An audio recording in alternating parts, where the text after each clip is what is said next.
മാമോദീസ ജലത്തിലൂടെ പാപകടകൾ കഴുകി ഈ ശിശു പുതുജന്മം പ്രാപിക്കട്ടെ. നിന്റെ മൗലിക ശരീരത്തിലെ അവയവമായി തീരുന്ന ഈ ദാസൻ കൂദാശകളുടെ സ്വീകരണം വഴി ആത്മീയവും ശാരീരികമായി വളരുവാൻ ഇടയാകട്ടെ. പിതാവിൻ്റെയും പുത്രൻ്റെയും പരിശുദ്ധാത്മാവിൻ്റെയും നാമത്തിൽ ജോസഫ് മുദ്രനായിരിക്കുന്നു.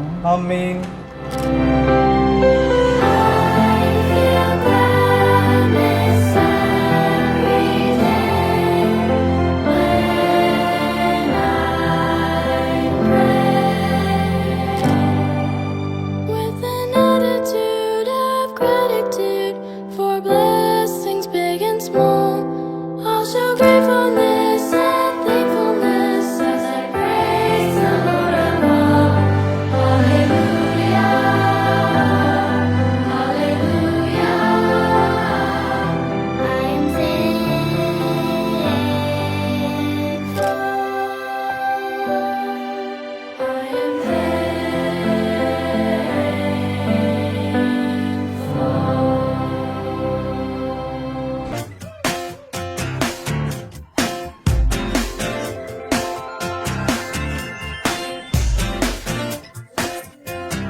എല്ലാവർക്കും നമസ്കാരം.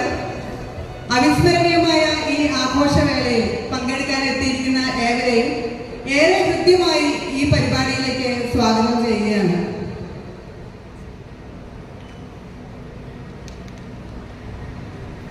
പറതൊട്ടിയിൽ റോണിയുടെയും അനിലയുടെയും രണ്ടാമത്തെ കുഞ്ഞായ അന്റോണിയോയുടെ ക്രിസ്ത്യനിയുമായി ബന്ധപ്പെട്ട റിസപ്ഷനാണ് ഇന്ന് ഈ വേദി സാക്ഷ്യം വഹിക്കുന്നത്.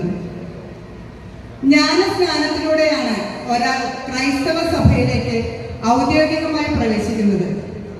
ജലത്താലും പരിശുദ്ധാത്മാവിനാലുമുള്ള ശുദ്ധീകരണമാണ് ഇതിലൂടെ നടക്കുന്നത്. അതുകൊണ്ട് തന്നെ ക്രൈസ്തവനെ സംബന്ധിച്ചിടത്തോളം ജ്ഞാനസ്നാനത്തിന് വളരെയധികം പ്രാധാന്യമുണ്ട്. നമ്മുടെ ഇന്നത്തെ മിന്നും താരമായ അന്റോണിയോയും കുടുംബാംഗങ്ങളും ഹാളിലേക്ക് എത്തിച്ചേർന്നിട്ടുണ്ട്. നിറഞ്ഞ ഒരു കയ്യടിയോടെ നമുക്ക് അവരെ വേദിയിലേക്ക് സ്വാഗതം ചെയ്യാം. Roni, Anila, Antonio, Rita Roni. ഇനി വേദിയെ ധന്യമാക്കുന്നത് ഇവരുടെ ഗ്രാൻഡ് പേരൻസ് ആണ്.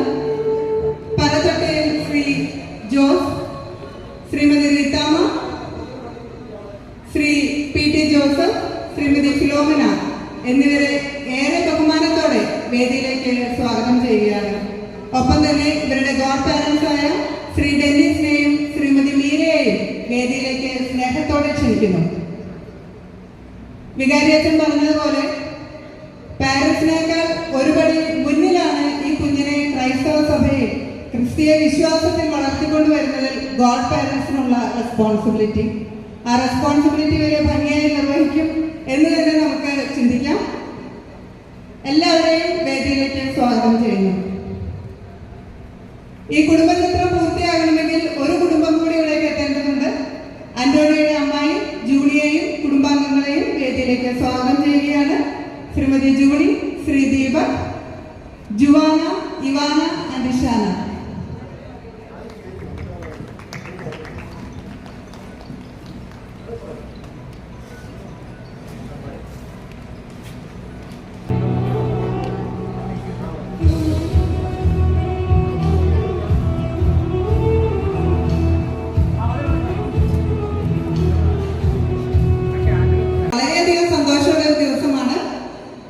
മനോഹരമായ ഒരു കുടുംബചിത്രത്തിനാണ് നമ്മൾ ഒരു നിമിഷം വെയിറ്റ് ചെയ്യുന്നത്. നിങ്ങളുടെ എല്ലാ പ്രവൃത്തികളും ദൈവവിചാരത്തോടെ ആകട്ടെ എന്ന വചനം ഓർമ്മിച്ചുകൊണ്ട് ഈ പരിപാടിയിലുടനീളം ദൈവിക സാന്നിധ്യം ഉറപ്പുവരുത്തുന്നതിനായി ദീപം കൊളുത്തുകയാണ്. ദീപം കൊളുത്തുന്നതിനായി കുടുംബാംഗങ്ങളെ ഏറെ സ്നേഹത്തോടെ സ്വാഗതം ചെയ്യുകയാണ്.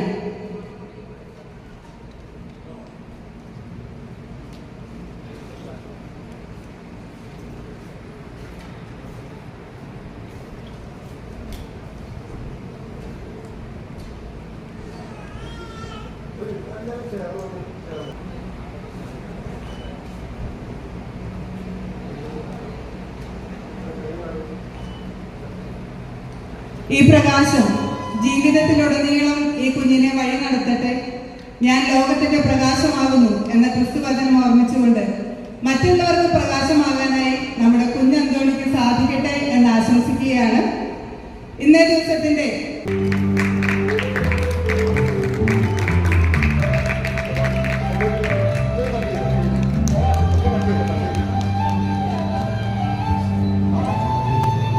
എല്ലാ കുടുംബാംഗങ്ങളെയും കേക്ക് സ്റ്റാൻഡിനടുത്തേക്ക് ക്ഷണിക്കുകയാണ്.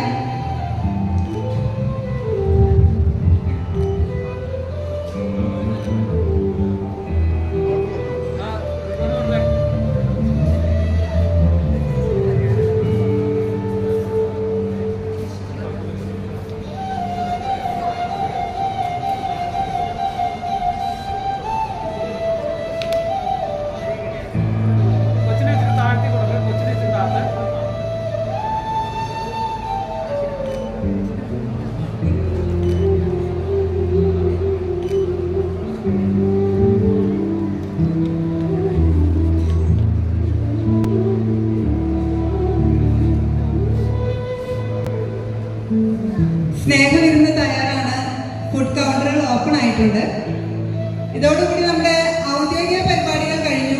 പോകാൻ ധൃതിയുള്ളവർക്കും വിശപ്പായവർക്കും ഭക്ഷണം കഴിക്കാവുന്നതാണ്. നമ്മുടെ കുഞ്ഞുമക്കള് അന്റോണിയോയുടെ ക്രിസ്ത്യനിയുമായി ബന്ധപ്പെട്ട് ചില ചെറിയ ചെറിയ പരിപാടികൾ ഇവിടെ സംഘടിപ്പിച്ചിട്ടുണ്ട്. അപ്പോൾ പോകാൻ ധൃതിയുള്ളവർക്ക് ഭക്ഷണം കഴിക്കാവുന്നതാണ്. അല്ലാത്തവരെ ഫ്രണ്ടിലേക്ക് കുറച്ചും കൂടി കയറിയിരുന്ന് ഈ കുഞ്ഞുമക്കളെ പ്രോത്സാഹിപ്പിക്കണം എന്ന് അഭ്യർത്ഥിക്കുകയാണ്.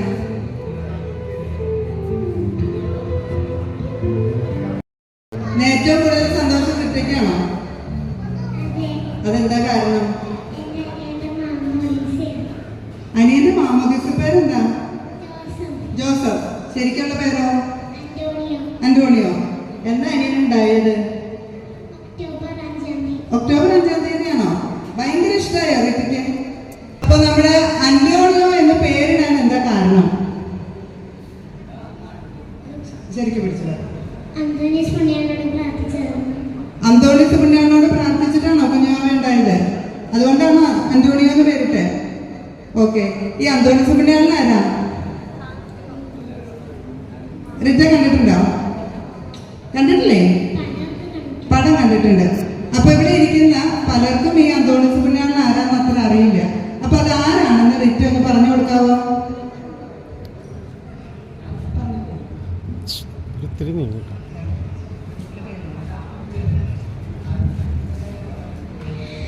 അന്റോണിയോ കുട്ടന്റെ മാമോദീസയ്ക്ക് വന്ന എല്ലാവരെയും ഏറെ സ്നേഹത്തോടെ സ്വാഗതം ചെയ്യുന്നു. അവന്റെ പേരിന്റെ കാരണക്കാരനായ വിശുദ്ധ അന്തോണീസിനെ നമുക്കൊന്ന് പരിചയപ്പെട്ടാലോ? മനസ്സിന്റെ നിറവിൽ നിന്നുള്ള നിറഞ്ഞ ഒരു കൈയടി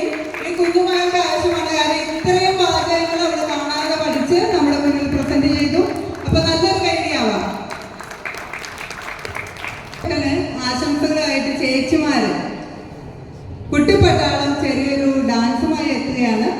ആയിട്ടാണ് ആദ്യത്തെ റിഹേഴ്സലാണ് ഇപ്പോൾ ഈ വേദിയിൽ നിങ്ങൾ കണ്ടത്. ഇതുവരെ ഒരുമിച്ച് ഒരു പ്രാവശ്യം പോലും പ്രാക്ടീസ് ചെയ്തിട്ടില്ല. എല്ലാവരും ഒരുമിച്ച് ഈ വേദിയിലാണ് ആദ്യമായിട്ട് കളിച്ചത്. അപ്പൊ അതിന് തെറ്റുകുറ്റങ്ങളൊക്കെ ഉണ്ടാകാം, എങ്കിൽ കൂടി നമുക്ക് നല്ലൊരു കൈയടിയാവാം. ഇനി ആന്റോണിയയ്ക്ക് വേണ്ടി ആന്റോണിയുടെ അമ്മായി ചെറിയൊരു പാട്ടുമായിട്ട് വേദിയിലേക്ക് എത്തുകയാണ്. ഇതിനിടയ്ക്കൊന്ന് പറഞ്ഞോട്ടെ, സമയം 1 മണി കഴിഞ്ഞു. ഭക്ഷണം കഴിക്കേണ്ടവർക്ക് കഴിക്കാവുന്നതാണ്.